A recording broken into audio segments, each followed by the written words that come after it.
शिव शंकर, भोलेनाथ, त्रिदेवों में से एक देव महादेव, जिन्हें रुद्र और महेश भी कहते हैं, जो गणेश जी के पिता हैं और माता पार्वती के पति हैं।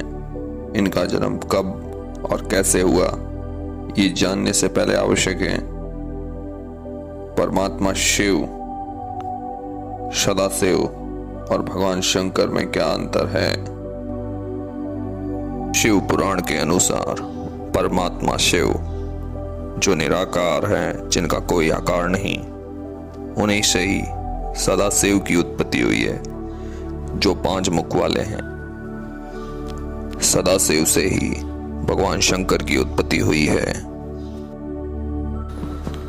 शिव पुराण के अनुसार जब नारद जी ने भगवान ब्रह्मा से प्रश्न किया कि शिव की उत्पत्ति कैसे हुई, तब भगवान ब्रह्मा ने कहा, तुमने बड़ा ही उत्तम प्रश्न किया है, जिसके सुनने से सारे पापों का क्षय हो जाता है। मैं तुमसे शिव तत्व का वर्णन करता हूं, तो सुनो।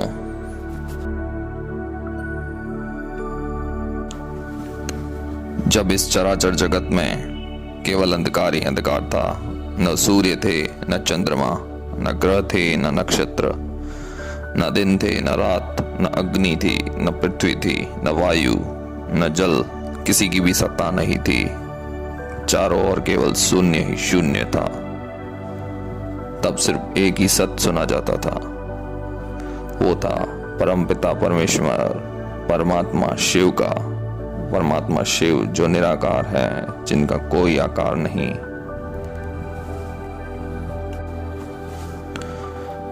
तभी उस निराकार परमात्मा ने अपनी लीला शक्ति से अपने लिए एक मूर्ति आकार की कल्पना की, जिसके 5 मुख थे, प्रत्येक मुख में 3-3 नेत्र थे। वे 10 भुजाओं से युक्त त्रिशूलधारी थे। इन्हीं को सदाशिव कहते हैं। ये जो सदाशिव हैं, इन्हें महापुरुष या परम पुरुष, ईश्वर, शिव, शंभु और महेश्वर के नामों से जानते हैं। कुछ समय पश्चात सदाशिव ने अपने अंदर से ही एक शक्ति की सृष्टि की। उस शक्ति को माता अंबिका कहते हैं, जिनकी 8 भुजाएं थी।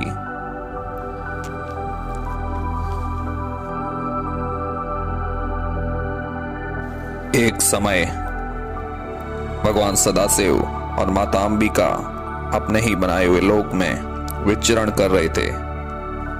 तभी भगवान सदाशिव के मन में यह इच्छा प्रकट हुई कि दूसरे पुरुष की सृष्टि करनी चाहिए, जिस पर यह सृष्टि संचालन का महान भार रखा जाए। तभी परमेश्वर शिव ने अपने बाएं भाग के 10वें अंग पर अमृत मल दिया। फिर जो वहां से एक पुरुष प्रकट हुआ, वह थे भगवान विष्णु। वो बहुत शांत थे, उनमें सत्व गुण की अधिकता थी। वह गंभीरता के अथाह सागर थे। भगवान विष्णु जो तीनों लोकों में सबसे सुंदर पुरुष थे, इसी प्रकार भगवान विष्णु की उत्पत्ति हुई। कुछ समय पश्चात भगवान सदाशिव की इच्छा से भगवान विष्णु की नाभि से एक उत्तम कमल प्रकट हुआ, जिसकी लंबाई अनंत योजन थी। उस तत्पश्चात सदाशिव ने प्रयत्न करके अपने दाहिने अंग से भगवान ब्रह्मा को उत्पन्न किया। उसके तुरंत बाद ही अपनी माया से मोहित करके उन्होंने भगवान ब्रह्मा को नारायण देव के नाभि कमल में डाल दिया।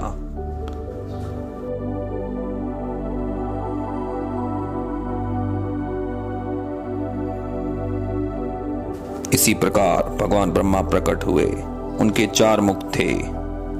भगवान ब्रह्मा शिव की माया से इतने मोहित थे कि उनकी ज्ञान शक्ति दुर्बल हो गई थी। उन्हें लगा कमल ही उनका पिता है, उनका जनक है। फिर कुछ समय पश्चात घोर तपस्या करने के बाद ही उन्हें अपने जन्म का रहस्य का पता चला। इसी प्रकार ब्रह्मा की उत्पत्ति हुई थी।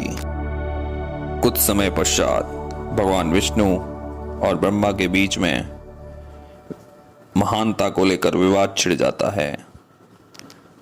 तभी भगवान सदाशिव की इच्छा से उनके मध्य एक महान अग्निस्तंभ ज्योतिर्मय लिंग प्रकट हो जाता है।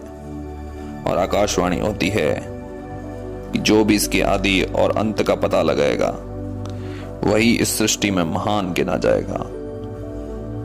तभी भगवान ब्रह्मा इस अग्निस्तंभ के ऊपर की ओर जाते हैं और भगवान विष्णु इस अग्निस्तंभ के नीचे की ओर।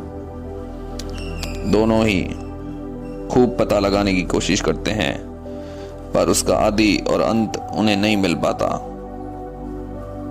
इसी प्रकार उनका अहंकार चूर चूर हो जाता है और 100 वर्षों तक वो उस ज्योतिर्मय लिंग के आगे हाथ नमस्कार करे हुए खड़े रहते हैं। तभी उस दिव्य ज्योतिर्मय लिंग से भगवान सदाशिव प्रकट होते हैं और ब्रह्मा और विष्णु को कहते हैं कि मुझ में, ब्रह्मा और विष्णु में कोई भेद नहीं है, ये सब मेरे ही रूप हैं। इनमें जो कोई भी भेद करेगा वो अवश्य ही बंधन में पड़ जाएगा।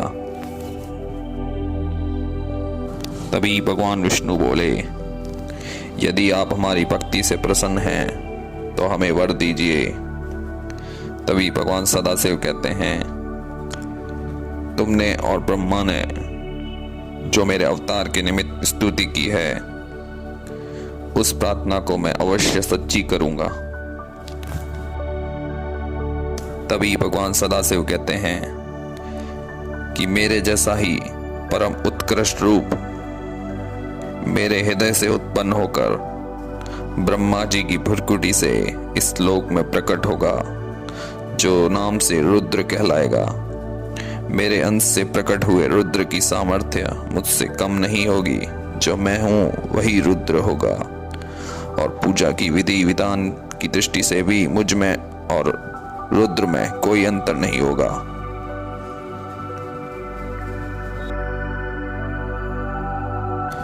और फिर सदाशिव कहते हैं, जो ये रुद्र प्रकट होंगे वो शिव के ही तुल्य होंगे। शिव में और रुद्र में प्रायपन का भेद नहीं करना चाहिए। और फिर सदाशिव आगे कहते हैं, मैं, विष्णु, ब्रह्मा और रुद्र ये सब के सब एक ही रूप हैं, इनमें कोई भेद नहीं है। तभी सदाशिव भगवान ब्रह्मा को कहते हैं, हे ब्रह्मा, तुम इस सृष्टि के निर्माता बनो और भगवान विष्णु इसके पालनहार बनेंगे। और जो मेरे अंश से रुद्र प्रकट होंगे वह इस सृष्टि के प्रलयकर्ता बनेंगे। इसी प्रकार भगवान रुद्र सदाशिव के हृदय से उत्पन्न होकर ब्रह्मा जी की प्रकृति से इस लोक में प्रकट होते हैं। यही है उनके जन्म की कहानी। और आगे चलकर वो माता सती से, उसके पश्चात माता पार्वती से विवाह करते हैं और यही हैं जो भगवान गणेश के पिता हैं, भगवान कार्तिकेय के पिता हैं। तो अब आप जान ही गए होंगे कि भगवान ब्रह्मा, विष्णु और रुद्र एक ही रूप हैं। वो एक सदाशिव शिव के ही रूप हैं। इस शिव को ही 3 भागों में विभक्त किया गया है। ब्रह्मा, विष्णु और रुद्र में सबसे पहले भगवान विष्णु उत्पन्न होते हैं, फिर भगवान ब्रह्मा और अंत में रुद्र प्रकट होते हैं। तो अब आप भगवान ब्रह्मा, विष्णु और रुद्र के जन्म की कथा को जान गए होंगे। अगर आप और भी विस्तार से जानना चाहते हैं तो शिव पुराण के रुद्र संहिता के प्रथम खंड में ये सब पढ़ सकते हैं पूरा विस्तार से। और दोस्तों, अगर मेरा वीडियो आपको पसंद आया तो चैनल को लाइक, शेयर और सब्सक्राइब जरूर करें। जय शिव शंकर बोले। और जो भी भगवान शिव शंकर के जन्म के बारे में जानना चाहे उन्हें ये वीडियो जरूर बताएं।